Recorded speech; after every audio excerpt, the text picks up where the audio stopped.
The following is a presentation of MagRack, your video magazine rack.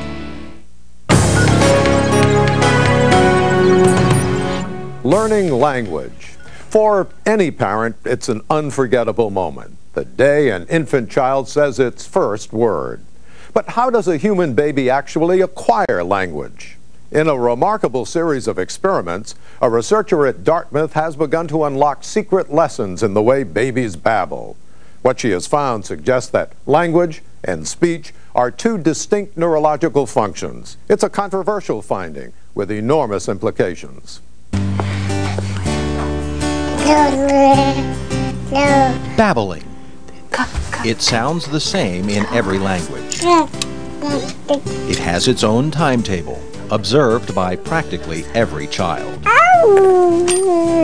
It may well be the first step in speech, and now, after years of being baffled by babbling, linguists may have cracked the mystery. Babbling is one of the most distinctive events in the first year of life. It's what led Charles Darwin to say that man has an instinctive tendency to speak, as we see in the babble of our young children. It's really the first overt language behavior in children. And the question is, what does it mean? What is it there for? Why do kids do it? Linguists have two theories about babbling.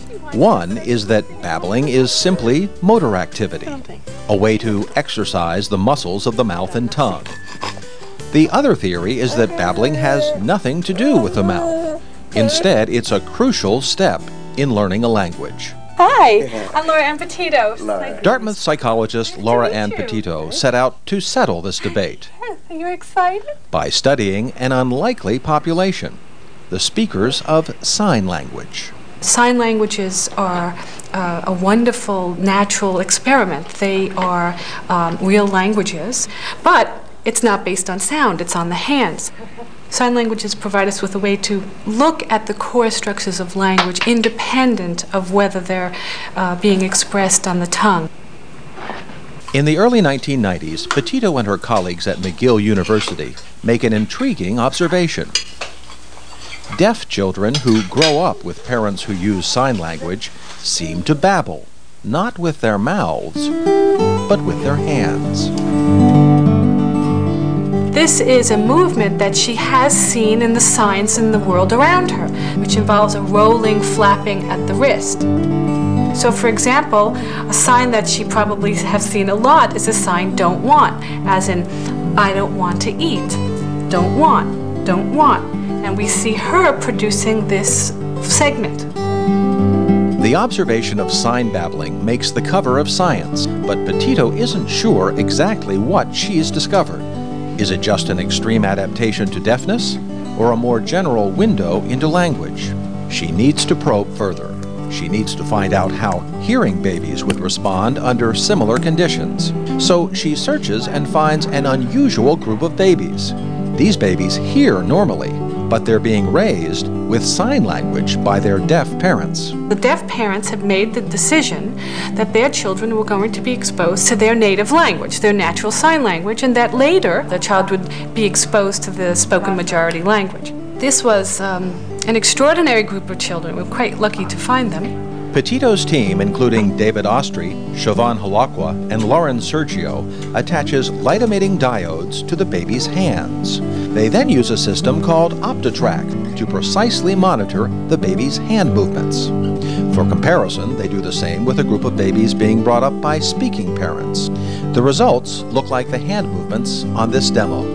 The OptiTrack told us, without ever seeing a baby at all, just dots on a screen, was that there were two groups of babies. The babies exposed to speech make the excited hand movements all babies make when presented with something new, about 3 movements per second. The babies from signing families also make a second class of slower movements, and they make these hand movements directly in front of the body, the same space where sign language symbols are made. They had selected out a very restricted set of hand movements, combining them into rudimentary syllables that are in sign language. They were repeating them in the temporal patterning of a signed sentence, and they were being used in meaningless ways. They were babbling. Petitto had made a major discovery that may finally settle the debate over babbling. If babbling were simply motor activity of the mouth, these hearing children should babble with their mouths. Instead, they use the medium of the language they're exposed to, their hands, showing that babbling is a linguistic act. The system still wants to express itself, still wants to get out. And it turns out the baby sort of miraculously learns to pick up on hand gestures and signing itself and can learn to express this language capacity through that avenue. So it's kind of like you can't keep it down. After demonstrating that babbling is a crucial linguistic act, Petitto now wants to figure out the why. Why do children babble? She believes it may help them find the boundaries between words. From a baby's perspective, they have the same problem that you or I might have if we were to go to Russia, for example, and speak to someone. What we hear is a continuous stream of sound. It's very difficult to find the beginning or ends of the words because we don't know the language, so we can't segment this stream. A young baby born is faced with the same problem. Ivy, what you playing with, honey?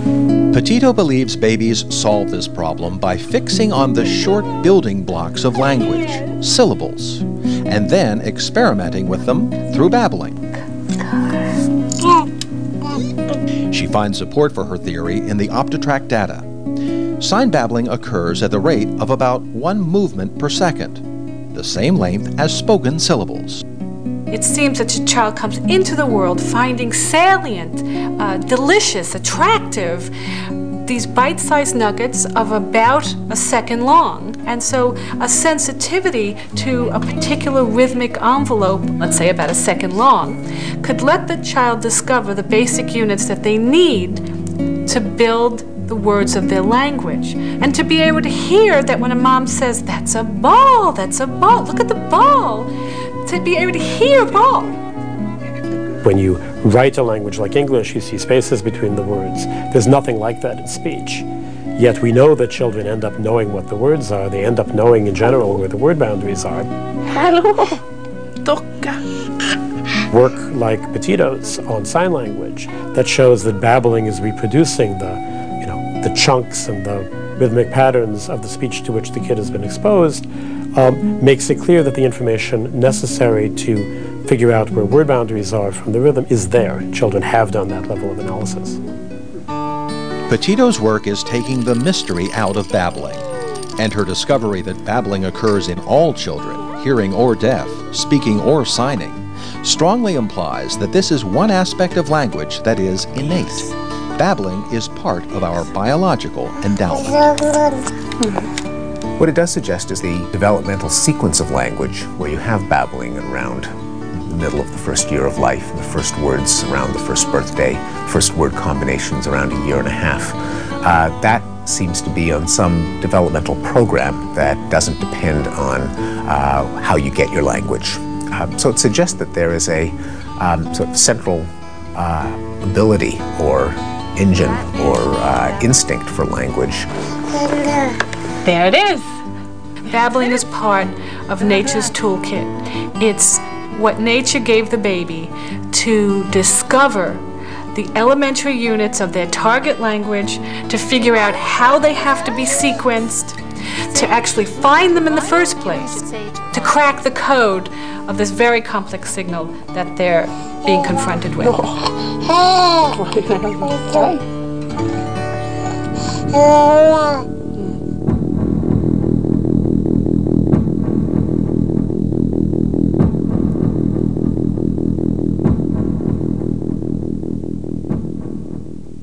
This has been a presentation of MagRack. Be sure to check out our other video magazines.